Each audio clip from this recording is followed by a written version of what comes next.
PR পদ্ধতিতে নির্বাচন হলে রাজনৈতিক দলগুলো আরও বেশি কর্তৃত্ববাদী হয়ে উঠতে পারে বলে মন্তব্য করেছেন বিএনপির সিনিয়র যুগ্ম মহাসচিব রুহুল কবির রিজভী।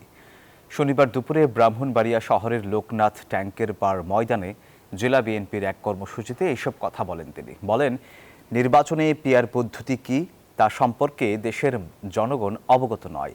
দেশের নির্বাচনী ব্যবস্থায় এর আগে কখনো জনগণ পিআর পদ্ধতি দেখেনি। হঠাৎ করে দু একটি রাজনৈতিক দল তাদের সুবিধার জন্য পিআর পদ্ধতিতে নির্বাচনের কথা বলছে।